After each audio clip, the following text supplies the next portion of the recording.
സ്ഥാപകായ ച ധർമ്മസ്യ സർവധർമ്മസ്വരൂപിണേ അവതാരവരിഷ്ഠായ രാമകൃഷ്ണായ തേ നമഃ. ലജ്ജാപടാവൃതേ നിത്യം ശാരദേ ജ്ഞാനദായികേ പാപേഭ്യോ ന സദാ രക്ഷ കൃപാമയി നമോസ്തുതേ. നമഃ ശ്രീയതിരാജായ വിവേകാനന്ദസൂരേ സച്ചിത് സുഖസ്വരൂപായ സ്വാമിനേ താപഹാരിണേ. ഗിരീശ്ചന്ദ്ര ഘോഷ് ഭഗവാനെ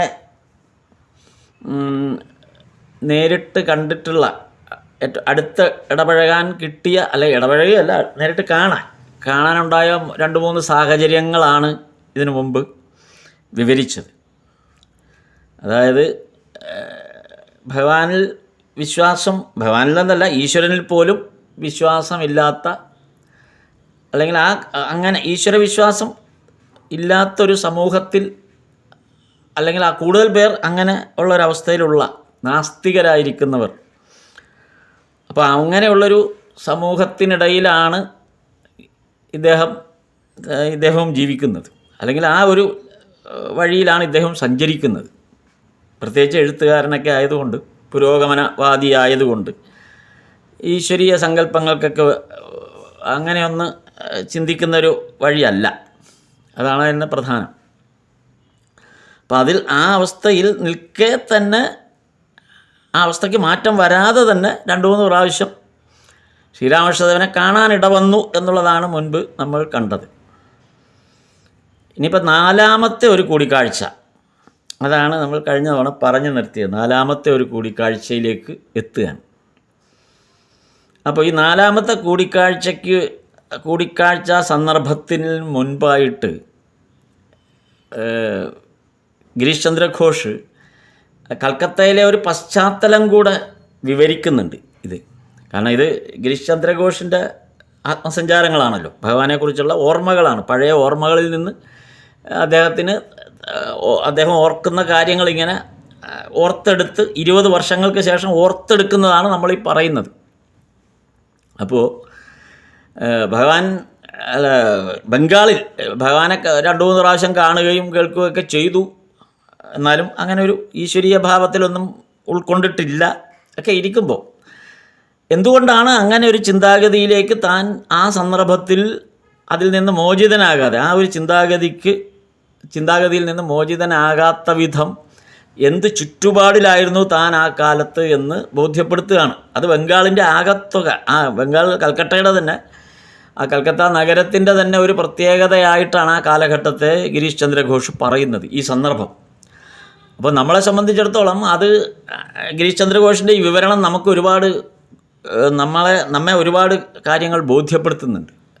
അതിലൊന്ന്, ഈ ഭഗവാൻ കൽക്കട്ടയിൽ ദക്ഷിണേശ്വരത്ത് ഇരിക്കുമ്പോൾ ഈ ആളുകളെയൊക്കെ ഒന്ന് കണ്ടു തുടങ്ങുമ്പോൾ, അപ്പോൾ ഗിരീഷ് ചന്ദ്ര ഘോഷ് എന്ന് പറയുമ്പോൾ 80കളുടെ മുൻ വർഷങ്ങളിലാണ് ഇത് സംഭവിക്കുന്നത്. 82 കഴിയുമ്പോഴേക്കും കുറേ മാറ്റം വന്നിട്ടുണ്ടല്ലോ. നമ്മൾ വചനാമൃതകാലം തുടങ്ങുമ്പോൾ കുറേ മാറ്റം വന്നിട്ടുണ്ട്. പക്ഷേ അതിനു മുമ്പുള്ളൊരു സന്ദർഭമാണ് ഈ പറയുന്നത്. അപ്പോൾ കൽക്കട്ടയിൽ എങ്ങനെയായിരുന്നു ഭഗവാന്റെ ആ ഒരു ദക്ഷിണേശ്വരത്ത് ഭഗവാൻ ഭക്തന്മാരെ, അല്ലെങ്കിൽ അവിടെ വരുന്നവരെ, ഭക്തന്മാരെന്നൊന്നും പറയാറായിട്ടില്ല, ആ വരുന്നവരുമായിട്ട് സംവദിക്കുകയും ഒക്കെ ചെയ്യുന്ന ആ കാലഘട്ടത്തിൽ വളരെ ഒരു മുറിക്കകത്തിരുന്നുകൊണ്ട് കുറച്ച് പേരോട് സംസാരിക്കുന്ന ആ സന്ദർഭത്തിൽ കൽക്കട്ട ആകെ ഏതവസ്ഥയിലായിരുന്നു എന്നുള്ളതാണ് ഗിരീഷ് ചന്ദ്ര ഘോഷ് ഇവിടെ വിവരിക്കുന്നത്. അതിനാണ് പ്രാധാന്യം. അങ്ങനെ ഒരു അവസ്ഥയിൽ ഉള്ളൊരു കൽക്കത്ത നഗരത്തിൻ്റെ ഒരു മൂലയ്ക്ക്, നഗരത്തിൽ പോലുമല്ല, നഗരത്തിൽ നിന്ന് മാറി ഹൂഗ്ലി ഡിസ്ട്രിക്റ്റിൽ, ഇന്നത്തെ ഹൂഗ്ലി ഡിസ്ട്രിക്റ്റ്, ആ ഭാഗത്ത് ദക്ഷിണേശ്വരം എന്ന് പറയുന്ന ഒരു ക്ഷേത്രത്തിൻ്റെ മൂലയിലുള്ള ഒരു ചെറിയ മുറിയിൽ ഇരിക്കുകയാണ് ആൾ. അപ്പോൾ ആ ബംഗാളിൻ്റെ ഉൾപ്പെടെ കൽക്കട്ട ഉൾപ്പെടെയുള്ള കാര്യം എങ്ങനെ എന്ന് ഗിരീഷ് ചന്ദ്ര ഘോഷ് അപ്പോൾ പറഞ്ഞ് ബോധ്യപ്പെടുത്തുകയാണ് നമ്മളെ. അപ്പോൾ ഗിരീഷ് ചന്ദ്ര ഘോഷ് പറയുന്നത് തൻ്റെ യുവത്വകാലം മുതൽ വളരെ ശക്തി പ്രാപിച്ചിട്ടുള്ള ഒരു സംഘടന, അല്ലെങ്കിൽ ഒരു കൂട്ടായ്മ, സംഘടന എന്ന് പറയാം, അതാണ് യങ് ബംഗാൾ. അപ്പോൾ യങ് ബംഗാൾ എന്ന് പറയുന്ന ഒരു യൂത്ത് മൂവ്മെൻറ്റ് വളരെ പ്രബലമായിരുന്നു ഗിരീഷ് ചന്ദ്ര ഘോഷിൻ്റെയൊക്കെ യുവത്വ കാലത്ത്. അപ്പോൾ സമൂഹത്തിലെ ഏറ്റവും ബഹുമാനിതരായ ആളുകളായിരുന്നു ആ കൂട്ടത്തിൽ ഉണ്ടായിരുന്നത്. പിന്നീട് വളരെയധികം പേരൊക്കെ ഉള്ള പ്രശസ്തരായവർ, സാംസ്കാരിക സാമൂഹിക നേതാക്കളൊക്കെ ആയി മാറിയവരാണ് ഈ യങ് ബംഗാളിൻ്റെ സംഘടനാ തലത്തിൽ ഉണ്ടായിരുന്നത്. ബങ്കിം ചന്ദ്ര ചാറ്റർജി ഉൾപ്പെടെ ഉള്ളവരെയാണ് ഈ പരാമർശിക്കുന്നത്. അപ്പോൾ അങ്ങനെയുള്ള വലിയ ഒരു പണ്ഡിത സമൂഹം, അവരുടെയും കൂടെ യുവത്വമാണ് ഉദ്ദേശിക്കുന്നത്. അങ്ങനെ വരുന്ന ഒരു യുവത്വം ബംഗാളിൽ ഉണ്ടായിരുന്ന യങ് ബംഗാൾ എന്നുള്ള ഒരു സംഘടനയുടെ കീഴിൽ ഉണ്ടായിരുന്ന ഒരു പശ്ചാത്തലത്തിൽ നിന്നാണ് പിന്നീട് ഗിരീഷ് ചന്ദ്ര ഘോഷിൻ്റെയൊക്കെ കാലം വരുമ്പോൾ ഉണ്ടാകുന്നത്. അപ്പോൾ അതൊക്കെ പിന്തുടർന്നാണ് ഗിരീഷ് ചന്ദ്ര ഘോഷിനെ പോലുള്ളവരൊക്കെ പിന്നീട് സാംസ്കാരിക രംഗത്ത് പ്രവർത്തനം ആരംഭിച്ചു. അതിലൊക്കെ ആ യങ് ബംഗാളിൻ്റെ പ്രവർത്തനത്തിലൊക്കെ താല്പര്യം വന്നിട്ട്, അതിൽ ആഭിമുഖ്യം വന്നിട്ടാണ് ഇവരൊക്കെ രംഗത്ത് വരുന്നത്.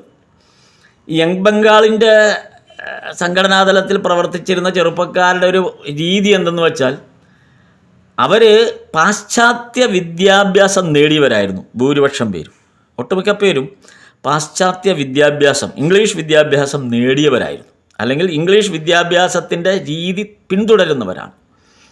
അപ്പം അത് നമുക്കറിയാം. കാര്യം ഭഗവാന്റെ അടുത്ത് വന്ന പലരും ആ രീതിയിൽ വന്നവർ തന്നെയാണ്. ഏറ്റവും പ്രിയപ്പെട്ട സുരേന്ദ്രനാഥ മിത്ര ഉൾപ്പെടെയുള്ളവർ, അവരൊക്കെ ഇംഗ്ലീഷ് ശൈലിയിൽ അല്ലെങ്കിൽ ആ സംസ്കാരത്തിൽ ജീവിച്ചു എന്ന ആൾക്കാരാണ്. അപ്പം അതാണ് അതിൻ്റെ ഒരു പ്രത്യേകത. അപ്പം അങ്ങനെ അതായിരുന്നു അന്നത്തെ ഏറ്റവും വലിയ വിദ്യാസമ്പന്നരുടെ രീതി എന്ന് പറഞ്ഞാൽ ഇംഗ്ലീഷ് വിദ്യാഭ്യാസമാണ്. അതാണല്ലോ മാസ്റ്റർ മഹാശയന് പോലും ആ തലത്തിലുള്ള ആളാണ് മാസ്റ്റർ മഹാശയൻ പോലും വരുമ്പോൾ. കാര്യം ഇംഗ്ലീഷ് വിദ്യാഭ്യാസം കിട്ടിയ ആളെന്നുള്ള ആ ഒരു അഹങ്കാരത്തോടു കൂടിയാണ് ശ്രീരാമകൃഷ്ണദേവനെ മാസ്റ്റർ മഹാശയൻ മഹേന്ദ്രനാഥ ഗുപ്ത പോലും കാണാൻ വരുമ്പോൾ. അതാ തുടക്കത്തിൽ നമ്മൾ വാചനാമൃതത്തിൽ ആദ്യത്തെ അധ്യായത്തിൽ തന്നെ അത് പ്രകടമാക്കുന്നുണ്ട് മാസ്റ്റർ മഹാശയൻ. അപ്പോൾ ഇവിടെ പാശ്ചാത്യ വിദ്യാഭ്യാസം നേടിയവരായിരുന്നു കൂടുതലും കാലത്ത്. അവർ ഭൗതികവാദികളുമായിരുന്നു. അതായത് മറ്റൊരു അവർ തികച്ചും ഒരു ഭൗതികവാദികളായിരുന്നു. ഇവരിൽ ഒരു വിഭാഗം, അതായത് ബംഗാളിലുണ്ടായിരുന്ന ഈ ഭൗതികവാദികളും ആയിട്ടുള്ള അല്ലെങ്കിൽ യങ് ബംഗാളിൻ്റെ പ്രവർത്തകരായിട്ടുണ്ടായിരുന്നവരിൽ ഒരു വിഭാഗം, ഇവരിൽ ഒരു വിഭാഗം ക്രിസ്തീയ മതത്തിലേക്ക് പരിവർത്തനം ചെയ്യപ്പെട്ടിരുന്നു. ഇതിലൊരു വിഭാഗക്കാർ കുറേ ക്രിസ്തീയ മതത്തിലേക്ക് അങ്ങ് പരിവർത്തനം ചെയ്യപ്പെട്ട് ആ മേഖലയിലെത്തി, അല്ലെങ്കിൽ ആ ക്രിസ്തു മതം സ്വീകരിച്ചു കഴിഞ്ഞവരാണ്. കാരണം നമുക്കറിയാം, ആ കാലഘട്ടം എന്ന് പറയുന്നത് ഈസ്റ്റ് ഇന്ത്യ കമ്പനി ഭരിക്കുകയാണ്. ഭരണകർത്താക്കളെല്ലാം ക്രിസ്തുമത അനുയായികളാണ്. അപ്പം അങ്ങനെയുള്ളൊരു ഭരണം നിലനിൽക്കുന്ന നാട്ടിലാണ് ഇത് സംഭവിക്കുന്നതെന്നും കൂടെ നമ്മൾ ഓർത്തു വെക്കണം. അപ്പോൾ സ്വാഭാവികമാണ് കുറേ പേര് ക്രിസ്തുമത വിശ്വാസികളായി മാറി. അതിന് ഇംഗ്ലീഷുകാരുടെ സ്വാധീനമുണ്ട്. ഇന്നൊരു വിഭാഗം ആണ് ബ്രഹ്മസമാജത്തിൻ്റെ ഭാഗമായിട്ട് വന്നത്. അതൊരു വലിയ വിഭാഗം വന്നു. അതിത്തിരി പരക്കെ ഏറ്റവും ശക്തവും അവരായിരുന്നു ബ്രഹ്മസമാജം. അത് രാജാറാം മോഹൻ റായ് ഉൾപ്പെടെ വന്നിട്ട് പിന്നീട് ടാഗോറിൻ്റെ പിതാവും ഒക്കെ കൂടെ വന്ന് അങ്ങനെ അതിലൂടെ കടന്നു വന്നിട്ട് കേശവചന്ദ്രസേനിലേക്ക് എത്തി നിൽക്കുന്ന ഒരു യുവത്വ ഗ്രൂപ്പ്. അങ്ങനെയാണല്ലോ അവർ ദേവേന്ദ്രനാഥ ടാഗോർ, പിന്നെ കേശവചന്ദ്രസേനൻ, അങ്ങനെ വരുന്ന ഒരു വിഭാഗം. അത് ബ്രഹ്മസമാജത്തിൻ്റെ, നമ്മുടെ സ്വാമി നരേന്ദ്രൻ ഉൾപ്പെടെ മാസ്റ്റർ മഹാശയൻ ഉൾപ്പെടെ എല്ലാവരും ബ്രഹ്മസമാജത്തിൻ്റെ ഭാഗമായിരുന്നു. അവിടെ ബഹുഭൂരിപക്ഷം പേരും ബ്രഹ്മസമാജം. അപ്പം അങ്ങനെയായി കുറേ പേര്. അപ്പോൾ കുറേ പേര് ക്രിസ്തീയ മതത്തിലേക്ക് പോയി, കുറേ പേര് ബ്രഹ്മസമാജം. അവർക്കാണെങ്കിൽ ഈ സാകാരത്തിൽ വിശ്വാസമില്ലാത്തവർ, ഈശ്വരൻ സാകാരനാണെന്ന് വിശ്വസിക്കാത്തവരുമാണ്. അങ്ങനെ പോയി. പിന്നെ ഒരു വിഭാഗം എന്ന് പറയുന്നത് ഹിന്ദുമതത്തോട് ആദരവില്ലാത്തവരായിരുന്നു. കാരണം ഹിന്ദുമതത്തിൻ്റെ ആ ഒരു ചട്ടക്കൂടിൽ നിന്നുകൊണ്ടുള്ള പ്രവർത്തനങ്ങളോട് അല്ലെങ്കിൽ ആ ഒരു ശൈലിയോട് ഒട്ടും താല്പര്യമില്ലാത്ത, ഹിന്ദുമതത്തെ ആദരിക്കാത്തവർ. അതിനവർ പറയുന്ന അന്നത്തെ കാലത്തെ ബ്രാഹ്മണ്യത്തിൻ്റെയൊക്കെ ഒരു ആധിപത്യം ഉണ്ടായിരുന്നത് കൊണ്ട് എന്നൊക്കെ സൂചിപ്പിക്കുന്നുണ്ട്. അപ്പോൾ അപ്പർ കാസ്റ്റ്, ലോവർ കാസ്റ്റ് എന്നൊക്കെ പറയുന്ന പോലുള്ള വിഭാഗീയതകളൊക്കെ ഉണ്ടായിരുന്നത് കൊണ്ട് തീർച്ചയായിട്ടും ഈ ഹിന്ദുമതത്തിൽ അങ്ങനെ ഒരു സാഹചര്യം ഉണ്ടായിരുന്നതുകൊണ്ട് അതിൽ നിന്ന് വേറിട്ട് നിന്നവരൊക്കെ ഉണ്ട്. ഹിന്ദുമതത്തോട് ആദരവില്ലാത്തവർ, അങ്ങനെ ഒരു വിഭാഗം ഉണ്ടായിരുന്നു. പിന്നെ ഹിന്ദുക്കളിൽ തന്നെ ഈ ബ്രാഹ്മണ്യത്തിൽ തന്നെ അല്ലെങ്കിൽ അപ്പർ കാസ്റ്റ് എന്ന് പറയുന്ന മേഖലയിൽ വരുമ്പോൾ അതിലും അപ്പർ കാസ്റ്റ് ലോവർ കാസ്റ്റ് എന്നുള്ള രീതിയിലുള്ള ഹിന്ദുക്കളുടെ ഇടയിലെ വിഭജനത്തിനകത്ത് വീണ്ടും രണ്ട് പിരിവുകൾ. അത് ഒന്ന് ശൈവരും മറ്റൊന്ന് വൈഷ്ണവരും. അപ്പം ഇവർ തമ്മിലും എപ്പോഴും അവരുടെ ബലാബലം നോക്കുന്നൊരവസ്ഥയുണ്ട്. അപ്പോൾ നോക്കൂ, എന്തോരം പിരിവുകളാണ്. ഈ പിരിവുകളെല്ലാം ഈ മനുഷ്യർ മുഴുവനും പല പങ്കായാണ്. അങ്ങനെയുള്ളൊരു നാട്ടിലെ അവസ്ഥ ഒന്ന് ആലോചിച്ച് നോക്കും. ഇവിടെയാണ് കമാർപുക്കൂറിൽ നിന്ന് ശ്രീരാമകൃഷ്ണദേവൻ വന്ന് അദ്ദേഹം ഈ ദക്ഷിണേശ്വരത്തെ ഒരു കൊച്ചു മുറിക്കകത്തിരുന്ന് പതുക്കെ പതുക്കെ പതുക്കെ ഈ സാഹചര്യങ്ങളെ എങ്ങനെയാണ് അദ്ദേഹം മെരുക്കിയെടുക്കുന്നത്. അപ്പോൾ ഈ കേശവചന്ദ്രസേൻ ഗിരീഷ് ചന്ദ്ര ഘോഷ് ഇത്രയും വിവരിക്കുന്ന കാരണം തന്നെ നമ്മൾ അറിയാൻ വേണ്ടിയിട്ടാണ്. നിസ്സാരമല്ല, അവിടെ പോയൊരു വാക്ക് പറയൽ നിസ്സാരമല്ല.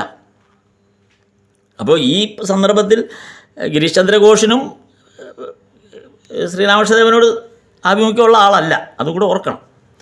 അപ്പോൾ ഇത് 20 വർഷത്തിന് ശേഷം ഇരുന്ന് പിറകോട്ട് ചിന്തിക്കുമ്പം ആലോചിച്ചു പോവുകയാണ്, ദൈവമേ ഈ എന്തായിരുന്നു അന്നത്തെ സാഹചര്യം. ഇത്രയും വിഭാഗീയതയുള്ള ജനങ്ങൾ, വിഭജിച്ച് നിൽക്കുന്ന ജനത, ഇവരുടെ ഇടയിൽ പലതരം വിശ്വാസക്കാർ, ഇത്തരം ആളുകളുടെ ഇടയിലാണ് ശ്രീരാമകൃഷ്ണദേവൻ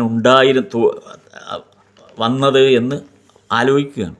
എങ്ങനെ എന്തെങ്കിലും സമൂഹത്തിൽ ഒരു പ്രാമാണ്യം കിട്ടണമെങ്കിൽ, അല്ലെങ്കിൽ ആരെങ്കിലും കേൾക്കണമെങ്കിൽ, പറയുന്നത് കേൾക്കണമെങ്കിൽ കുറഞ്ഞപക്ഷം ഇംഗ്ലീഷ് വിദ്യാഭ്യാസമെങ്കിലും ഉണ്ടായിരിക്കണം.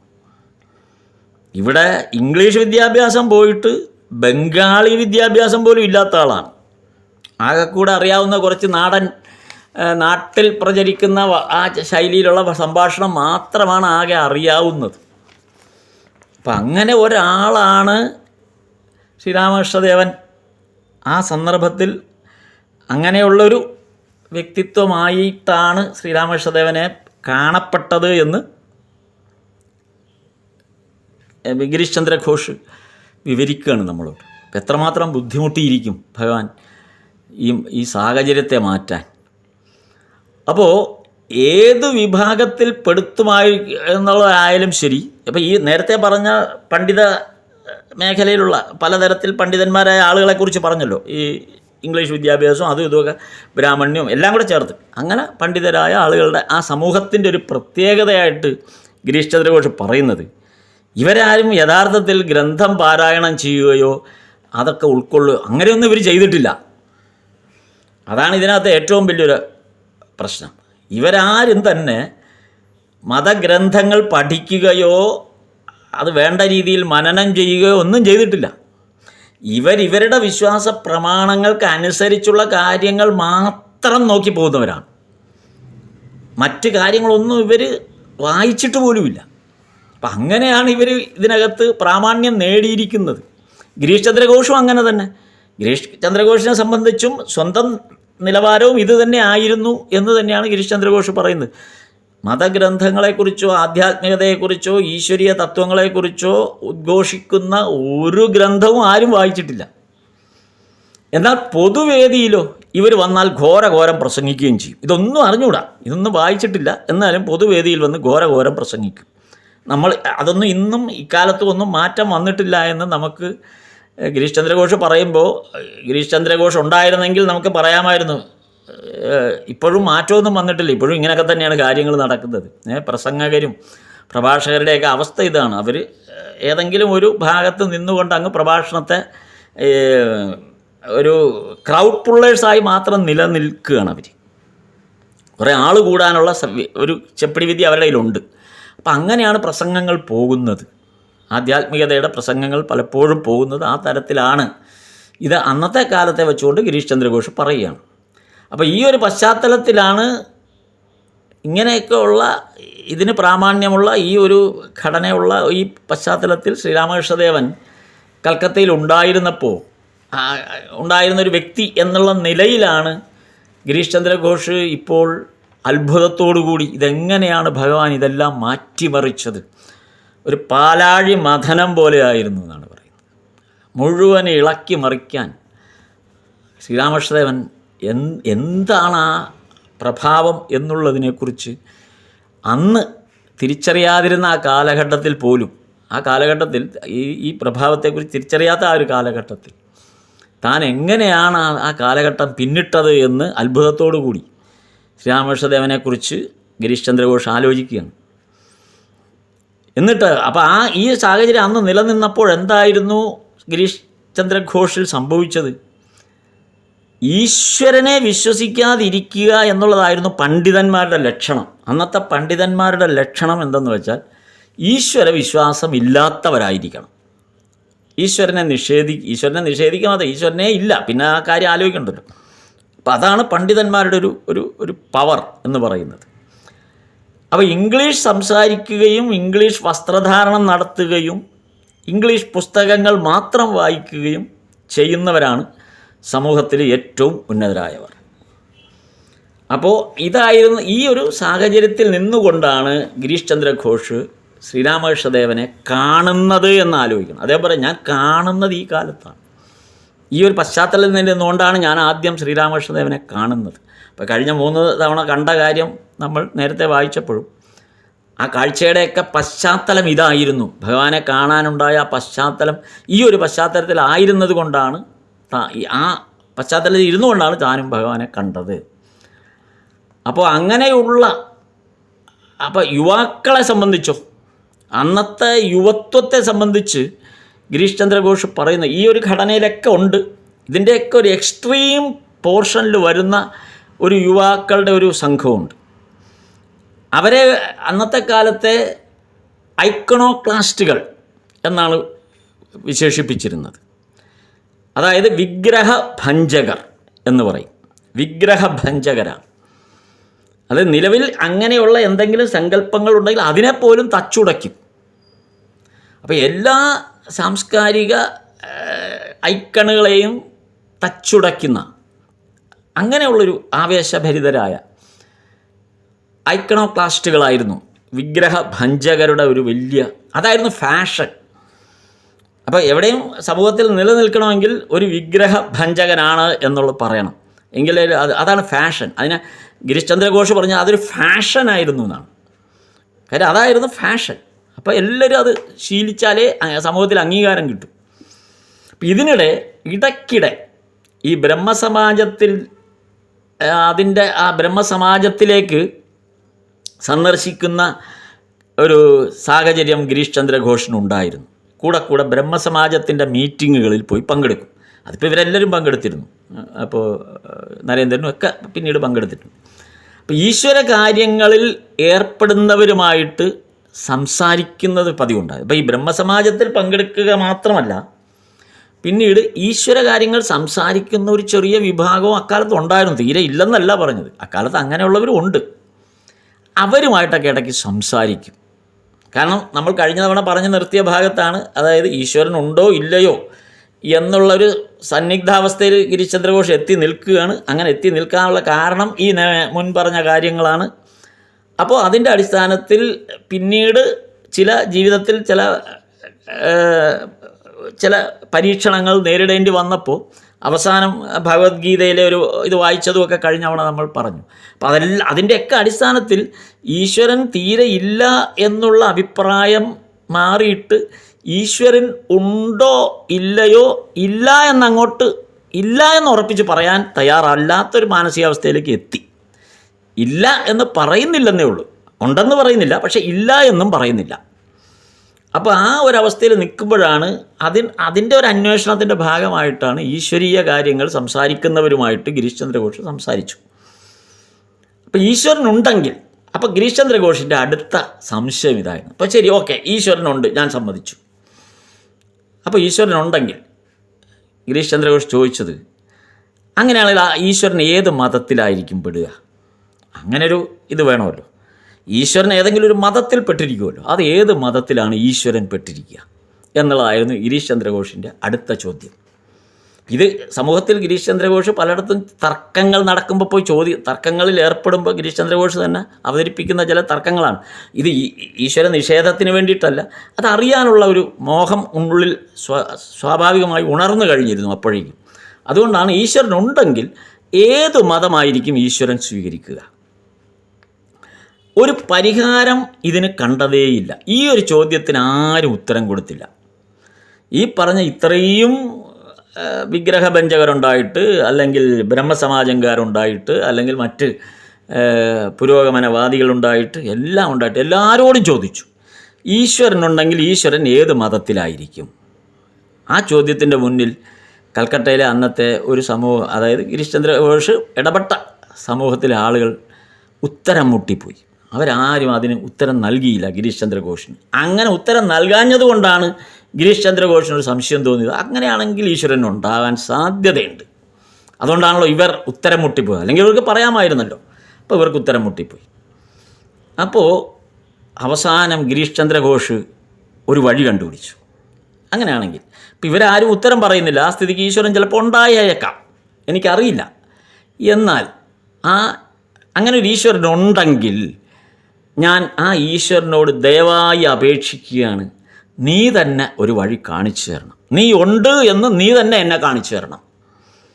അതേതായാലും ഒരു നല്ല സമീപനത്തിലേക്കാണ് ഗിരീഷ് ചന്ദ്ര ഘോഷ് എത്തുന്നത്. നീ തന്നെ എന്നെ കാണിച്ചു തരണം, നീ ഉണ്ട് എന്ന്. അപ്പോൾ ഇങ്ങനെ പ്രാർത്ഥിക്കുമ്പോൾ പോലും ഗിരീഷ് ചന്ദ്ര ഘോഷ് പറയുന്നു, എനിക്കൊരു അഹംഭാവം ഉണ്ടായിരുന്നു.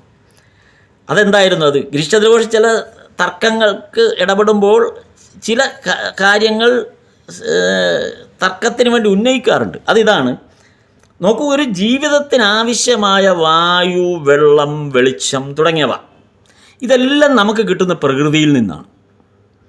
എന്നാൽ മതം ഇല്ലെന്ന് വെച്ച് നമുക്കൊരു കുഴപ്പമില്ല. അതാണ് ഗിരീഷ് ചന്ദ്ര ഘോഷ് ഒരു താരതമ്യം നടത്തി നോക്കിയത്. ഇപ്പോൾ നമുക്ക് ആവശ്യം, നമ്മുടെ ജീവൻ നിലനിർത്താൻ നമുക്ക് ആവശ്യം, നമുക്ക് വെള്ളം വേണം, വെളിച്ചം വേണം, വായു വേണം. അടിസ്ഥാനപരമായി മൂന്നും വേണം. ഇത് അതേസമയം മതമില്ലെന്ന് വെച്ച് നമുക്ക് ഒരു കുഴപ്പമില്ല. മതമുള്ളപ്പോഴാണ് ഈശ്വരീയ സങ്കല്പം അവിടെ കടന്നു വരുന്നുള്ളൂ. മതത്തിൻ്റെ ഭാഗമായിട്ടാണ് ഈശ്വരീയ സങ്കല്പം വരുന്നത്. ഇത് അന്നത്തെ കാലത്തെ വാദമാണ് എന്ന് ആലോചിക്കണം. അപ്പോൾ മതം ഇല്ലെന്ന് വെച്ച് നമുക്ക് ഒരു കുഴപ്പവും സംഭവിക്കില്ല. കാര്യം ഇത്രയും കാലം മതം ഒരു കുഴപ്പവും സംഭവിച്ചില്ല. ഈ വെള്ളവും വെളിച്ചവും വായുവും ഇവിടെ എല്ലാവർക്കും കിട്ടും. ബ്രഹ്മസമാജംകാരനും കിട്ടും, സായിപ്പിനും കിട്ടും, ഈ പറഞ്ഞ പോലെ വിഗ്രഹഭഞ്ജകർക്കും കിട്ടും, ലോകത്തെല്ലാവർക്കും കിട്ടും. ഒരു കുഴപ്പമില്ല. അപ്പോൾ പിന്നെ മതം ആവശ്യമില്ല. ഇത് കിട്ടാനാണ്, ഇതാണല്ലോ ആവശ്യം. ജീവിതത്തിൻ്റെ അടിസ്ഥാന ആവശ്യം ഈ 3 കാര്യങ്ങളാണ്. ഇത് കിട്ടാൻ മതത്തിൻ്റെ ആവശ്യമില്ല. അപ്പോൾ പിന്നെ എന്തിനാണ് ഈശ്വരൻ? മതം ആവശ്യമില്ലെങ്കിൽ പിന്നെ ഈശ്വരൻ ആവശ്യമില്ലല്ലോ. ഇങ്ങനെ ഇതാണ് ഗിരീഷ് ചന്ദ്ര ഘോഷ് ഇങ്ങനെ ആലോചിച്ച് കൂട്ടാൻ തുടങ്ങി. ഒരു വളരെ ഗംഭീരമായൊരു ഇതാണ് ഗിരീഷ് ചന്ദ്ര ഘോഷ് സഞ്ചരിക്കുന്നത്. അപ്പോൾ ഇത്തരം മാനസിക പ്രശ്നങ്ങളിൽ ഇരിക്കവെയാണ് നമ്മൾ തുടക്കത്തിൽ, നമ്മൾ ഇതിനു മുമ്പ് ഈ ഗിരീഷ് ചന്ദ്ര ഘോഷിൻ്റെ ആത്മസഞ്ചാരങ്ങൾ തുടങ്ങുന്ന സമയത്ത് നമ്മൾ പറഞ്ഞത്, ഗിരീഷ് ചന്ദ്ര ഘോഷ് തൻ്റെ വീടിൻ്റെ മുന്നിലിരിക്കുമ്പോൾ ശ്രീരാമകൃഷ്ണദേവൻ ആ വീടിൻ്റെ മുന്നിലൂടെ നടന്നു പോകുന്നു. അപ്പോൾ ശ്രീരാമകൃഷ്ണദേവനെ ഇതിനു മുമ്പ് കണ്ടല്ലോ. ആ 3 കണ്ട സാഹചര്യം നമ്മൾ ഇതിനു മുമ്പ് വിവരിച്ചു, 3 തവണ എങ്ങനെയൊക്കെ കണ്ടു എന്ന്. അപ്പോൾ അതിന് ശേഷം ഇത് 4ാം ഘട്ടത്തിലേക്കാണ് നമ്മൾ കടക്കുന്നത്. അല്ലെങ്കിൽ ഗിരീഷ് ചന്ദ്ര ഘോഷ് 4ാം ഘട്ടമായിട്ട് ഭഗവാനെ 4ാം ഘട്ടത്തിൽ കാണുന്നതാണ് ഇവിടെ വിവരിച്ചു വരുന്നത്. അപ്പോൾ ഇങ്ങനെയുള്ള അതിനുശേഷം ഏതാണ്ട് ഒരു വർഷത്തോളം പിന്നിട്ടു എന്നും പറയുന്നുണ്ട്. കഴിഞ്ഞ നമ്മളത് പറഞ്ഞതാണ്. ഇതിനിടയിൽ ഇങ്ങനെ പല അന്വേഷണങ്ങളൊക്കെ നടത്തി ഈ നേരത്തെ നമ്മളിപ്പോൾ വിവരിച്ച പോലുള്ള തർക്കങ്ങളിലൊക്കെ മനസ്സ് വ്യാപരിച്ചു. എല്ലാം അങ്ങനെ വ്യാകുലപ്പെട്ടോ അല്ലെങ്കിൽ അതിനുവേണ്ടി ആഗ്രഹിച്ചോ ഇരിക്കുന്ന ഒരു സന്ദർഭത്തിലാണ് വീടിൻ്റെ വരാന്തയിലിരിക്കുമ്പോൾ ശ്രീരാമകൃഷ്ണദേവൻ റോഡിൽ കൂടെ നടന്നു പോകുന്നു മുന്നിൽ. ഇപ്പം നാരായണൻ തുടങ്ങിയ ആൾക്കാരൊക്കെ ആ കൂട്ടത്തിലുണ്ടായിരുന്നു. ബൽറാം ബോസിൻ്റെ വീട്ടിൽ പോവുക ശ്രീരാമകൃഷ്ണദേവൻ. പെട്ടെന്ന് ഈ ഗിരീഷ് ചന്ദ്ര ഘോഷിന് ആരോ തന്നെ പിടിച്ചു വലിക്കുന്ന പോലൊരു തോന്നൽ. ആ ഇരുന്നിടത്ത് നിന്ന് തന്നെ ആരോ ഒരു ശക്തി തന്നെ പിടിച്ചു വലിക്കുന്നു എന്നൊരു തോന്നലുണ്ടായി. അപ്പോൾ ഗിരീഷ് ചന്ദ്ര ഘോഷ് പെട്ടെന്ന് എഴുന്നേറ്റ് ഈ ഭഗവാൻ പോയതിൻ്റെ പിന്നാലെ ഗിരീഷ് ചന്ദ്ര ഘോഷും കൂടെ ബൽറാം ബോസിൻ്റെ വീട്ടിൽ ചെന്നു. വീട്ടിൽ ചെന്നപ്പോൾ ഗിരീഷ് ചന്ദ്ര ഘോഷ് കാണുന്നത്, ഭഗവാൻ പ്രവേശിക്കുന്നു, ഗിരീഷ് ചന്ദ്ര ഘോഷ് കാണുന്നത് ബൽറാം ബോസ് ഒരു സോഫയിൽ ഇങ്ങനെ കിടക്കുകയായിരുന്നു. അപ്പോഴാണ് ഭഗവാൻ അങ്ങോട്ട് കയറുന്നത്, ആ ഹാളിലേക്ക് പ്രവേശിച്ചത്. പെട്ടെന്ന് ശ്രീരാമകൃഷ്ണദേവനെ കണ്ട ഉടൻ ബൽറാം ബോസ് ചാടി എഴുന്നേറ്റ് ഭക്തിപൂർവ്വം അദ്ദേഹത്തിൻ്റെ മുന്നിൽ ദീർഘ നമസ്കാരം ചെയ്തു, സാഷ്ടാംഗം നമസ്കരിച്ചു. ഇത് കണ്ടപ്പോൾ പെട്ടെന്ന് ഗിരീഷ് ചന്ദ്ര ഘോഷിൻ്റെ മനസ്സിൽ വല്ലാത്തൊരു ഇത് വന്നു. അതാണ് നോക്കൂ, ഒരാളുടെ സംഘർഷം എത്ര കൃത്യമായിട്ടാണ് ഗിരീഷ് ചന്ദ്ര ഘോഷ് വിവരിച്ചു വരുന്നതെന്ന് ആലോചിച്ച് ഇത്രയും ആലോചിച്ച് വന്നതാണ്. നമ്മൾ നേരത്തെ കഴിച്ച കാര്യങ്ങൾ ആലോചിച്ച് വന്നതാണ്. ശ്രീരാമകൃഷ്ണദേവൻ അപ്പോഴേക്കാണ് ശ്രീരാമകൃഷ്ണദേവൻ്റെ മുന്നിൽ കൂടെ നടന്നു പോയതും ഏതോ ഒരു ശക്തി തന്നെ അതിൻ്റെ പിന്നാലെ പിടിച്ചു വലിച്ചതും ഇവിടെ വന്നതും ഒക്കെ. പെട്ടെന്ന് ഇത് കണ്ടപ്പോൾ അത് ശരിയായില്ല എന്ന് മനസ്സ് വീണു. ഇതിനു മുമ്പ് നമ്മൾ കഴിഞ്ഞ തവണ ഇത് പറഞ്ഞു, ഗിരീഷ് ചന്ദ്ര ഘോഷ് പറഞ്ഞു ഭഗവാന്റെ ചില അദ്ദേഹം ഭഗവാൻ സംസാരിക്കുന്നതൊക്കെ കണ്ടപ്പോഴും കഴിഞ്ഞ ദിവസം നമ്മൾ പറഞ്ഞതാണ്. പത്രത്തിൻ്റെ എഡിറ്റർ ഗിരീഷ് ചന്ദ്ര ഘോഷിനെ പിടിച്ചു, എന്നാൽ നമുക്ക് പോകാമെന്ന് പറഞ്ഞ് വിളിച്ചുകൊണ്ട് പോയതൊക്കെ കഴിഞ്ഞു. അതേ അവസ്ഥ തന്നെ വീണ്ടും വന്നു. കാര്യം മനസ്സ് അങ്ങോട്ടാണോ ഇങ്ങോട്ടാണോ അങ്ങ് പിടിച്ച് ആകെ വ്യാകുലപ്പെട്ടിരിക്കുന്നു. അപ്പോൾ പറഞ്ഞോ ബൽറാം ബോസ് ഇങ്ങനെ ദീർഘ നമസ്കാരമൊക്കെ ചെയ്യുന്നത്, താഴെ കമന്ന് കിടന്ന് നമസ്കാരം ചെയ്ത് അത് വേണ്ടായിരുന്നു പെട്ടെന്നുണ്ട്. പക്ഷേ അന്നത്തെ പോലെ പോകാൻ തയ്യാറായില്ല ഗിരീഷ് ചന്ദ്ര ഘോഷ്. അന്ന് ഇറങ്ങിപ്പോയി, ദേഷ്യം വന്നിട്ട്, ദേഷ്യമല്ല ഇതിനോടൊരു അഭിപ്രായ വ്യത്യാസം വന്നിട്ട്. പക്ഷെ ഇത്തവണ ഗിരീഷ് ചന്ദ്ര ഘോഷ് അവിടെ നിന്നിട്ട് ഗിരീഷ് ചന്ദ്ര ഘോഷിന് തോന്നി ചില ചോദ്യങ്ങൾ ചോദിച്ചേക്കാം. ഏതായാലും നേരത്തെ പരമഹംസരോട് ചോദിക്കാമോ ഇല്ലയോ എന്നൊക്കെ സംശയമാണ്. ഇപ്പം അതൊന്നുമില്ല, എന്ത് വേണേൽ ചോദിക്കാം ഉള്ള ധൈര്യമുണ്ട്. അപ്പോൾ ഗിരീഷ് ചന്ദ്ര ഘോഷ് തീരുമാനിച്ചു ഇത്തവണ ചില ചോദ്യങ്ങൾ ചോദിച്ചിട്ട് തൻ്റെ സംശയങ്ങൾക്കൊരു നിവർത്തി വരുത്തി പറ്റുമോ നോക്കട്ടെ എന്ന് പറഞ്ഞ് ഭഗവാനോട് ചോദിച്ചു, എന്താണ് ഗുരു? ഇതായിരുന്നു ഗിരീഷ് ചന്ദ്ര ഘോഷിൻ്റെ ആദ്യത്തെ ചോദ്യം, എന്താണ് ഗുരു?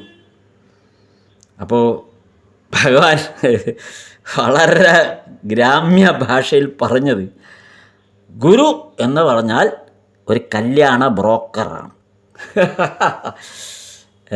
ആരെങ്കിലും ഗിരീഷ് ചന്ദ്ര ഘോഷിൻ്റെ സകല ഇതും തകർന്നു പോയി. ഇങ്ങനൊരു ഉത്തരം ഗിരീഷ് ചന്ദ്ര ഘോഷ് പ്രതീക്ഷിച്ചില്ല. ഗിരീഷ് ചന്ദ്ര ഘോഷ് കേട്ട ആരും അങ്ങനെ പ്രതീക്ഷിക്കില്ല. ഭഗവാൻ പറഞ്ഞാണ്, വളരെ സരസമായിട്ട് പറഞ്ഞു, ഈശ്വരൻ എന്ന് പറഞ്ഞാൽ ഒരു കല്യാണ ബ്രോക്കറാണ്. അപ്പോൾ എന്താണ് ഈ കല്യാണ ബ്രോക്കർ എന്ന് പറയാൻ കാരണമെന്ന് പിന്നീട് ഭഗവാൻ അതിൻ്റെ കൂടെ വിവരിച്ചു കൊടുത്തു. അതായത് ഒരു കല്യാണ ബ്രോക്കറുടെ പണി എന്താണ്? അനുയോജ്യമായ ജോഡികളെ തമ്മിൽ കണ്ടെത്തി അവരെ കല്യാണം കഴിപ്പിക്കുക. ഇതാണ് ഒരു കല്യാണ ബ്രോക്കർ അന്വേഷിച്ച് നടക്കുന്നത്, അല്ലേ? ഈ അന്നത്തെ കാലത്ത് പിന്നെ നമുക്കൊക്കെ അതറിയാം. ഒരു കല്യാണ ബ്രോക്കർ നാട്ടിൽ നടക്കുമ്പോൾ എവിടെയൊക്കെ പെൺകുട്ടികളുണ്ടെന്ന് അന്വേഷിക്കും, എവിടെയൊക്കെ ആൺകുട്ടികളുണ്ടെന്ന് അന്വേഷിക്കും. എന്നിട്ട് ഇവരുടെയൊക്കെ കുടുംബങ്ങൾക്ക് യോജിക്കാൻ പറ്റുന്നതിൻ്റെ ഒരു ലിസ്റ്റ് തയ്യാറാക്കും. എന്നിട്ട് അങ്ങോട്ടും ഇങ്ങോട്ടും ഇവരെ യോജിപ്പിക്കുന്നതിന് വേണ്ടിയിട്ട് അവിടെയും പറയും ഇവിടെയും പറയും. ഇതാണല്ലോ കല്യാണ ബ്രോക്കർ. ഇന്നത്തെ കാലത്തെ പോലെ ഇപ്പോൾ മാട്രിമോണിയൽ ഇതൊന്നും ഇല്ലാത്തൊരു കാലം. അപ്പോൾ അതുപോലെ കല്യാണ ബ്രോക്കർ ഈ പെൺകുട്ടികളെ ആൺകുട്ടികളെയും തമ്മിൽ കണ്ടെത്തി അനുയോജ്യരായവരെ കണ്ടെത്തിയിട്ട് കൂട്ടിച്ചേർക്കുന്നു. ഇതാണ് കല്യാണ ബ്രോക്കറുടെ പണി. അതുപോലെ ഗുരു തൻ്റെ ആത്മാവിനോട് ചേരുന്ന മറ്റു ജീവനുകളെ തിരിച്ചറിഞ്ഞ് സ്വീകരിക്കും. അങ്ങനെ അത് ചെയ്യുന്ന ആളാണ് ഗുരു. ഗുരുവിൻ്റെ ധർമ്മം അതാണ്. എത്ര കൃത്യമായ മറുപടി, ഒരു സംശയത്തിനും ഇനിയില്ല. ഒരു പുസ്തകത്തിലും ഇങ്ങനെ ഒരു മറുപടി കാണാൻ, വെളിച്ചം ഇരുട്ടിനെ മാറ്റുന്നു എന്നൊക്കെ പറഞ്ഞ് പ്രാമാണ്യം പറയാം. പക്ഷെ ഇത് നോക്കൂ, എത്ര കൃത്യം. കല്യാണ ബ്രോക്കറാണ്, മൂന്നാംകാരൻ, അല്ലേ? നമ്മൾ അങ്ങനെ ഒരു നാട്യ ഭാഷയുണ്ട്, മൂന്നാംകാരനാണ് നമ്മുടെ മൂന്നാൻ എന്നാണ് പറയുക, നാടകത്തിലൊക്കെ കാണാം. അപ്പം അതാണ് ഗുരു എന്ന് പറയുന്നത്. എന്ത് കൃത്യമായ മതി. അപ്പോൾ ഗിരീഷ് ചന്ദ്ര ഘോഷ് ഒന്ന് വല്ലാതായിപ്പോയി. ഗിരീഷ് ചന്ദ്ര ഘോഷ് വിചാരിച്ചത് അങ്ങനെയൊന്നും ആധ്യാത്മിക കാര്യങ്ങളിൽ മറുപടി ഈ ഭാഷ ഉപയോഗിക്കില്ലല്ലോ. അപ്പോൾ എന്നിട്ട് ഗിരീഷ് ചന്ദ്ര ഘോഷിനെ ശ്രീരാമകൃഷ്ണദേവൻ ഒന്ന് സൂക്ഷിച്ച് നോക്കി. ഗിരീഷ് ചന്ദ്ര ഘോഷ് ഇങ്ങനെ വല്ലാതെ വിഷമിച്ച് നിൽക്കുക. അപ്പോൾ പറഞ്ഞത് എന്താണ്? ഗുരു അനുയോജ്യരായ ആത്മാക്കളെ കണ്ടെത്തി ഗുരുവിലേക്ക് ചേർത്തോളും. ഗുരുവിലേക്ക് ചേർക്കും എന്നാണ് പറഞ്ഞത്. ഗുരുവാണ് ചേർക്കുന്നത്, അല്ലാതെ ആത്മാക്കൾ അല്ലെങ്കിൽ മറ്റുള്ളവർ ഗുരുവിനെ തപ്പിപ്പോവുകയല്ല. ഗുരുവിലേക്ക് ചേർക്കുകയാണ് ചെയ്യുന്നത്. ഇതാണ് പറഞ്ഞത്. എന്നിട്ട് ശ്രീരാമകൃഷ്ണദേവൻ നമ്മുടെ ഗിരീഷ് ചന്ദ്ര ഘോഷിനോട് പറഞ്ഞു, നീ ഇതിനകം തന്നെ ഗുരുവിനെ തീരുമാനിച്ചു കഴിഞ്ഞു എന്ന് പറഞ്ഞു. ശ്രീരാമകൃഷ്ണദേവൻ അങ്ങോട്ട് പറയുകയാണ്, നീ ഇതിനകം നിൻ്റെ ഗുരുവിനെ തീരുമാനിച്ചു കഴിഞ്ഞു. ഇനി സംശയമില്ല ആ കാര്യത്തിൽ. നോക്കൂ, ഗിരീഷ് ചന്ദ്ര ഘോഷിന് സംശയമുണ്ട്. അതാണല്ലോ ഈ ചോദിച്ചുകൊണ്ട് നടക്കുന്നത്. ശ്രീരാമകൃഷ്ണദേവന് സംശയമേ ഇല്ല. കാര്യം ഗിരീഷ് ചന്ദ്ര ഘോഷ് ഗുരുവായി സ്വീകരിക്കാൻ പോകുന്നത് തന്നെയാണ്. തൻ്റെ അടുത്തേക്കാണ് ഗിരീഷ് ചന്ദ്ര ഘോഷിന് വരാൻ പോകുന്നത്. അത് വരാനുള്ള തീരുമാനം ഗിരീഷ് ചന്ദ്ര ഘോഷ് എടുത്തു കഴിഞ്ഞു എന്ന് ശ്രീരാമകൃഷ്ണദേവനാണ് പറയുന്നത്. അത്രയും വ്യക്തമായി പറഞ്ഞില്ല, നീ നിൻ്റെ ഗുരുവിനെ തീരുമാനിച്ചു കഴിഞ്ഞു എന്ന് മാത്രമേ പറഞ്ഞുള്ളൂ. അപ്പോൾ ഗിരീഷ് ചന്ദ്ര ഘോഷ് ചോദിച്ചു, ഞാനപ്പോൾ ഇനി അപ്പോൾ ഗുരുവിനെ കണ്ടെത്തി അങ്ങനെയുള്ള ഗിരീഷ് ചന്ദ്ര ഘോഷിന് ബോധ്യം ഉറപ്പായിട്ടില്ല. ശ്രീരാമകൃഷ്ണദേവൻ പറഞ്ഞതേ ഉള്ളൂ. അപ്പോൾ ഭഗവാനതറിയാം. അപ്പോൾ ഗിരീഷ് ചന്ദ്ര ഘോഷ് അടുത്ത്, അപ്പോൾ സാധാരണ നമ്മളെപ്പോലുള്ള മനുഷ്യർക്കൊക്കെ ഉണ്ടാകുന്ന സംശയങ്ങളിലൊന്നാണ്, അപ്പോൾ ഇനി എന്ത് മന്ത്രമാണ് ജപിക്കേണ്ടത്? അതാണ് അടുത്ത്. ഇപ്പം നമ്മൾ ഈ മന്ത്രദീക്ഷയെക്കുറിച്ച് ഇങ്ങനെ വ്യാകുലപ്പെടാറുണ്ടല്ലോ, നമ്മളെല്ലാം അങ്ങനെ വ്യാകുലപ്പെടാറുണ്ട്. മന്ത്രദീക്ഷ, ഇപ്പം മന്ത്രദീക്ഷ കിട്ടിയവർക്കറിയാം എന്താണ് മന്ത്രദീക്ഷ ഗുരു തന്നതെന്ന്. കിട്ടാത്തവർക്ക് അതൊരു വലിയ എന്താണെന്ന് അറിയാത്തതിൻ്റെ ഒരു വലിയ വ്യാകുലതയായിരിക്കും മന്ത്രദീക്ഷ എടുക്കാത്തവർക്ക്. അതുകൊണ്ടാണ് മന്ത്രദീക്ഷ എടുത്തവർ ഒരിക്കലും ആ മന്ത്രം മറ്റൊരാൾക്ക് പറഞ്ഞു കൊടുക്കരുത് എന്ന് ഗുരു നമ്മളോട് പറയുന്നത്. അപ്പോൾ മന്ത്രം എടുത്തവർക്ക് കാര്യം മനസ്സിലായി. എടുക്കാത്തവരെ സംബന്ധിച്ച്, മന്ത്രദീക്ഷ എടുക്കാത്തവരെ സംബന്ധിച്ച് ഒരു 1000 പ്രശ്നങ്ങളാണ്. അപ്പോൾ ഇവിടെ ഞാൻ മന്ത്രദീക്ഷ എടുക്കാനായിട്ട് രംഗനാഥൻ സ്വാമി തിരുവല്ലയിൽ വന്ന സന്ദർഭത്തിലാണ് അതിനുള്ള സാഹചര്യം ഉണ്ടായത്. അപ്പോൾ അന്ന് കുറേ ഭക്തന്മാർക്ക് അന്ന് മന്ത്രദീക്ഷ കിട്ടി. അപ്പോൾ ഞാൻ അത് ഇപ്പോഴും ഓർക്കുന്നു. അത് കാര്യം രംഗനാഥ സ്വാമി നാളെ എല്ലാവർക്കും മന്ത്രദീക്ഷ തരുന്നു എന്ന് പറഞ്ഞപ്പോൾ എല്ലാവരും വരുമ്പോൾ കുളിച്ച് നല്ല ഒരുങ്ങി കയ്യിൽ പുഷ്പം, ഫലം, പഴവർഗ്ഗങ്ങൾ, ഫ്രൂട്ട്സൊക്കെ ആയിട്ട് എല്ലാവരും വരണം എന്ന് പറഞ്ഞാണ് വിട്ടത്. തലേന്ന് അന്ന് ജൈത്രാൻ സ്വാമി നമ്മളെ വിട്ടത്. അപ്പോൾ അടുത്ത ദിവസം അന്ന് രാത്രി ഉറക്കം വരുന്നില്ല. നാളെ എന്ത് മന്ത്രമായിരിക്കും നമുക്ക് തരാൻ പോകുന്നത് എന്ന് ആലോചിച്ച് കിടന്ന് ഉറക്കം വരില്ല. രാവിലെ അവിടെ ചെന്ന് ഇരുന്ന് എല്ലാവരും രംഗനാഥ സ്വാമിയുടെ മുമ്പിൽ ഇരുന്നപ്പോൾ ഒരാൾ ചോദിച്ച ചോദ്യം ഇപ്പോഴും എനിക്ക് ഓർമ്മയുണ്ട്. സ്വാമി, അത് എഴുതിയെടുക്കാൻ പേപ്പറോ വല്ലതും വേണ്ടേ? കാര്യം മന്ത്രം സ്വാമി പറഞ്ഞു തരുമ്പോൾ ഇത് ഓർക്കൂലല്ലോ. അപ്പോൾ എഴുതിയെടുക്കാൻ പേപ്പർ വല്ലതും എടുക്കട്ടെ എന്നുള്ള രീതിയിൽ ഇതെന്ന് പറഞ്ഞു. അപ്പോൾ രംഗനാഥ സ്വാമി പേപ്പറൊന്നും വേണ്ട എന്ന് പറഞ്ഞ് ചിരിച്ചു. അപ്പോൾ ഇതാണ് നമ്മുടെ ഒരു വ്യാകുലതയാണ്. ഈ മന്ത്രം നമുക്കിത് ഉൾക്കൊള്ളാൻ പറ്റുമോ, അങ്ങനെയുള്ള വ്യാകുലത ഇതാണ്. അപ്പോൾ ഇത് മനസ്സിൽ വെച്ചുകൊണ്ടാണ് ഗിരീഷ് ചന്ദ്ര ഘോഷ് ചോദിച്ചത്, എന്ത് മന്ത്രമാണ് ജപിക്കേണ്ടത്? ശ്രീരാമകൃഷ്ണദേവൻ്റെ മറുപടി, നോക്കൂ, ഇത്രയും ഭഗവാന്റെ കാൽക്കൽ നമ്മൾ വീണ് തൊഴുതു പോകും. എത്ര ഗംഭീരമായ മറുപടി! ലോകത്തൊരു ഗുരുവും ഇങ്ങനൊരു മറുപടി കൊടുത്തു കാണില്ല. അദ്ദേഹം പറഞ്ഞത് ഈശ്വരനാമം എന്ന് മാത്രമേ പറഞ്ഞുള്ളൂ. എന്നിട്ട് അങ്ങനെ പറഞ്ഞുകൊണ്ട് കാര്യമില്ല. ഈശ്വരനാമം എന്ന് പറഞ്ഞാൽ കേൾക്കുന്ന ആൾ വല്ലാത്ത അവസ്ഥയിലാകുമെന്ന് ഭഗവാൻ അറിയാം. അതുകൊണ്ട് ഗിരീഷ് ചന്ദ്ര ഘോഷിന് മനസ്സിലാകാൻ വേണ്ടി പറഞ്ഞു, ഞാനൊരു കഥ പറയാം എന്ന് പറഞ്ഞു.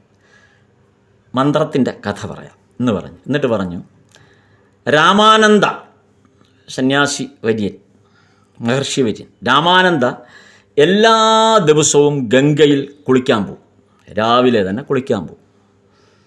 അങ്ങനെ കുളിക്കാനായിട്ട് ദിവസവും പോകുന്ന സന്ദർഭത്തിൽ ഒരു ദിവസം ഈ നെയ്ത്തുകാരൻ, അവിടുത്തെ ആ പ്രദേശത്തുണ്ടായിരുന്ന ഒരു നെയ്ത്തുകാരൻ, ഇയാൾ ആ പടിയിൽ പോകുന്ന കൽപ്പടവിൽ ഒരിടത്ത് കിടന്ന് ഉറങ്ങുകയും ഉറങ്ങിക്കിടക്കുകയായിരുന്നു.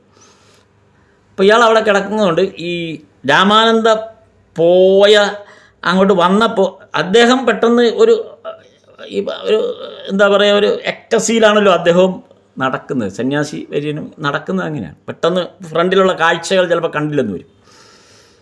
അപ്പോൾ അറിയാതെ ഈ നെയ്ത്തുകാരൻ കിടക്കുന്നിടത്ത് വന്നപ്പോൾ അറിയാതെ കാൽ ഈ നെയ്ത്തുകാരൻ്റെ ശരീരത്തിൽ തൊട്ടു. അപ്പോൾ രാമാനന്ദ രാമാ എന്നുടനെ ജപിച്ചു.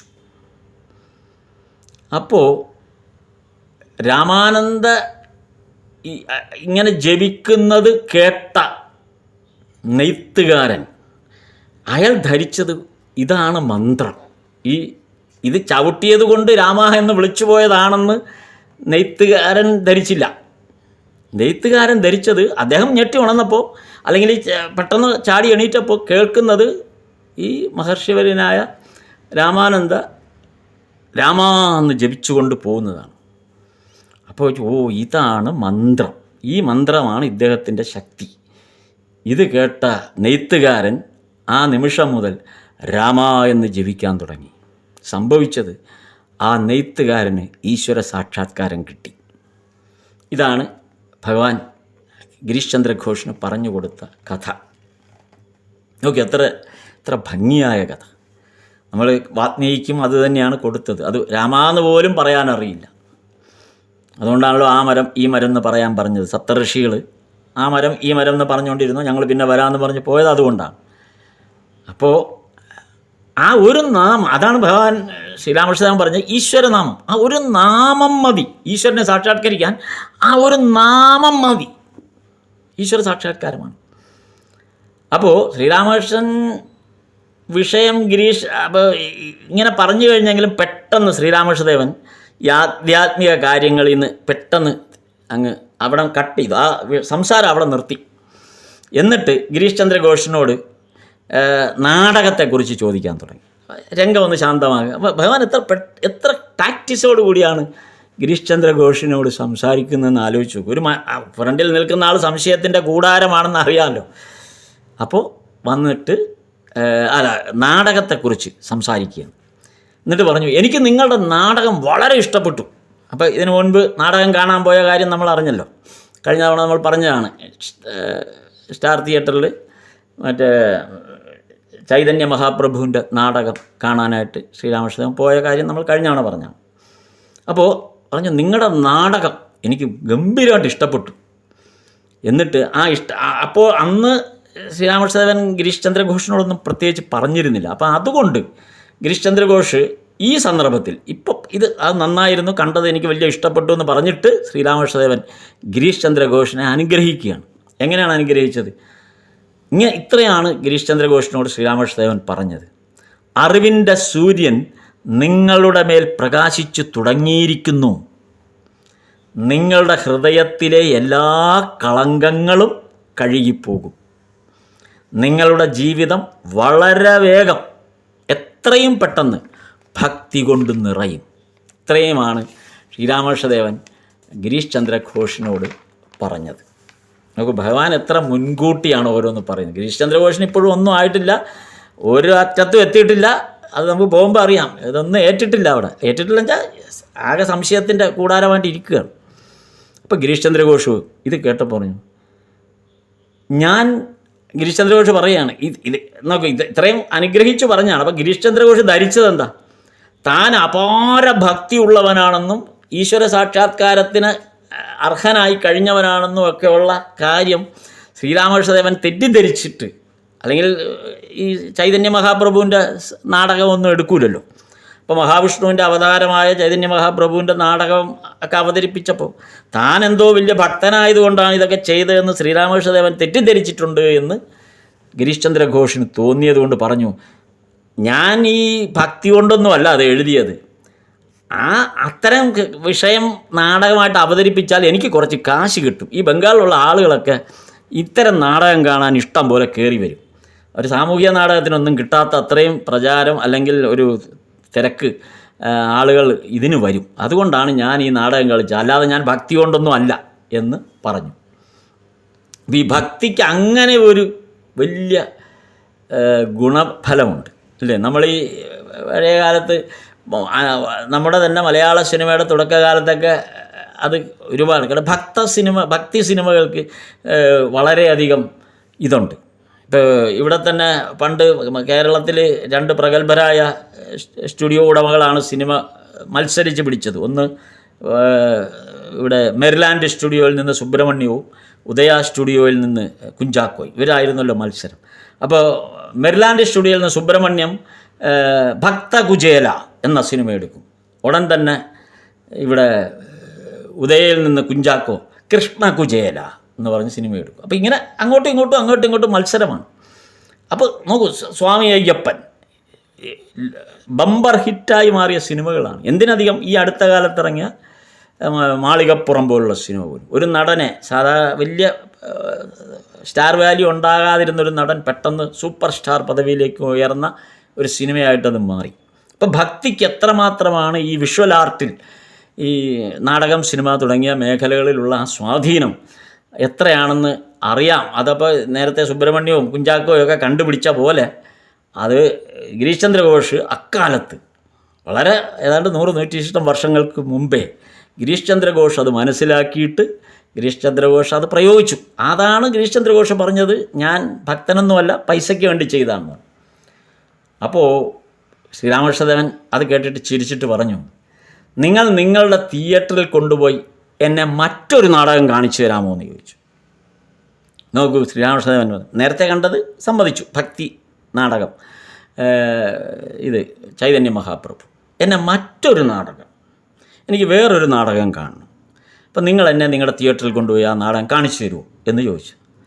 അപ്പോൾ ഗിരീഷ് ചന്ദ്ര ഘോഷ് പറഞ്ഞു, അങ്ങക്ക് ഇഷ്ടമുള്ള ദിവസം വരാം, ഞാൻ അതിന് വേണ്ട സൗകര്യം ഒരുക്കാം.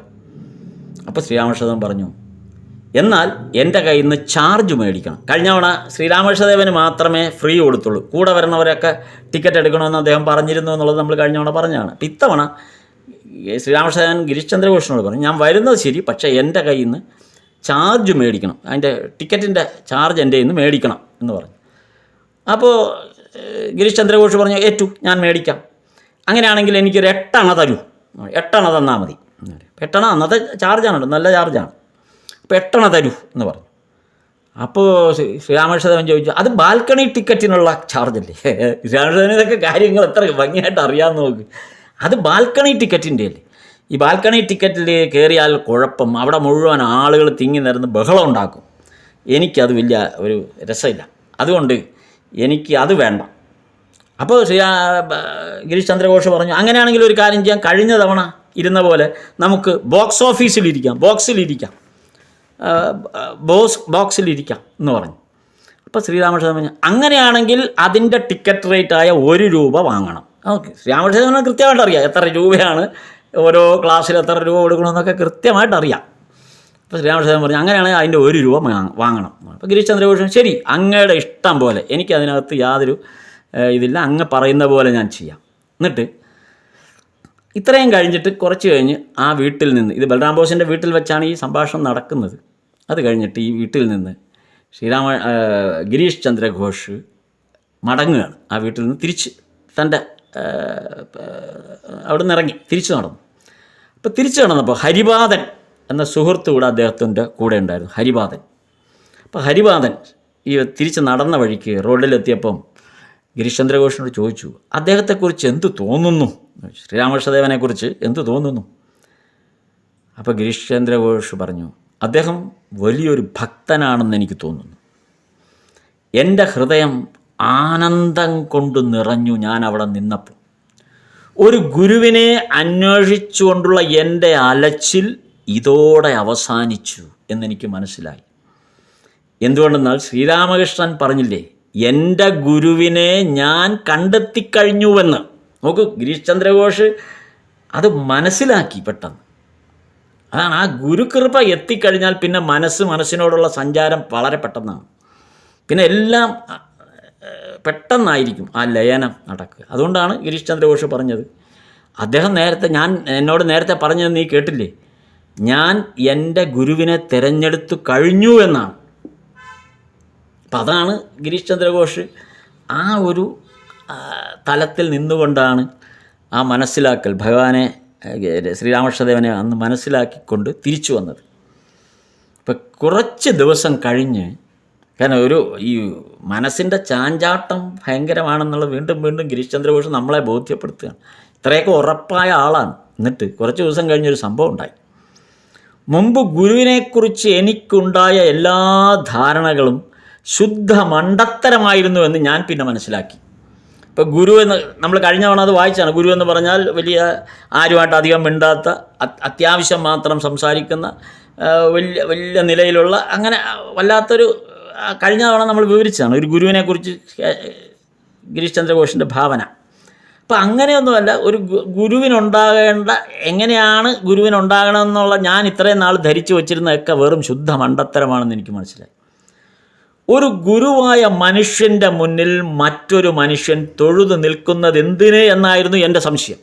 കഴിഞ്ഞ തവണ നമ്മൾ ചർച്ച ചെയ്താണ്, ഗിരീഷ് ചന്ദ്ര ഘോഷ് കഴിഞ്ഞ തവണ ചർച്ച ചെയ്ത വിഷയം ഇതാണ്. ഒരു മനുഷ്യൻ, ഗുരു ഒരു മനുഷ്യനാണ്, എല്ലാ മനുഷ്യരാണല്ലോ ഗുരു.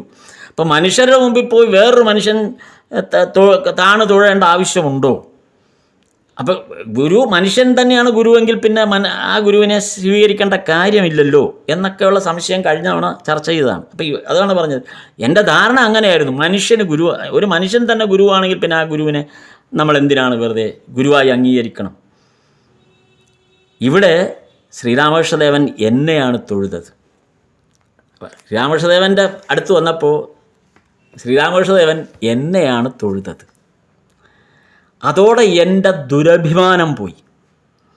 ഈ സംഭവം എന്താണെന്ന് വിശദമാക്കുന്നതിന്, അതായത് തൻ്റെ ദുരഭിമാനം എങ്ങനെയാണ് പോയത്, ശ്രീരാമകൃഷ്ണദേവൻ്റെ ആ ഗുരുഭാവം താൻ എങ്ങനെയാണ് തിരിച്ചറിഞ്ഞത് എന്നുള്ളതിന് ഈ സംഭവം എന്താണെന്ന് വിശദമാക്കാമെന്ന് ഗിരീഷ് ചന്ദ്ര ഘോഷ് പറയുന്നുണ്ട്. അതായത് ഈ ഒരു ദിവസം 8 കഴിഞ്ഞു. നമുക്ക് ഏതായാലും ഗിരീഷ് ചന്ദ്ര ഘോഷ് എങ്ങനെയാണ് അത് തിരിച്ചറിയുന്നത് എന്നുള്ള വളരെ രസകരമായ ഒരു ഭാഗമാണ് ഇനി അടുത്തത്. നമുക്കത് ഏതായാലും അത് തുടങ്ങിയാൽ പിന്നെ അത് പിന്നെ ഒരുപാട് സമയമെടുക്കും. അപ്പോൾ അതുകൊണ്ട് നമുക്കത് അടുത്ത തവണ ആ ഭാഗം സംസാരിക്കാം. സ്ഥാപകായ ച ധർമ്മസ്യ സർവധർമ്മസ്വരൂപിണേ അവതാരവരിഷ്ഠായ രാമകൃഷ്ണായ തേ നമഃ. സ്വാമി നമസ്തേ. നമസ്തേ നമസ്തേ നമസ്തേ നമസ്തേ നമസ്തേ നമസ്തേ നമസ്തേ.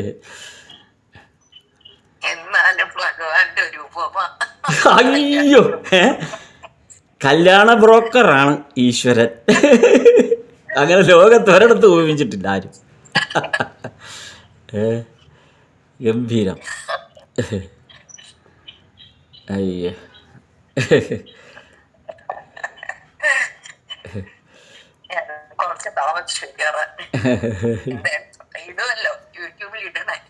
ഇടും തീർച്ചയായും. എല്ലാം ഉണ്ടല്ലോ, എല്ലാം അതിനകത്ത് വരും, എല്ലാം അതിനകത്ത്. അതെ അതെ അതെ, തീർച്ചയായിട്ടും തീർച്ചയായിട്ടും. നാമം ജപിക്കാം, നാമം ജപിക്കാം.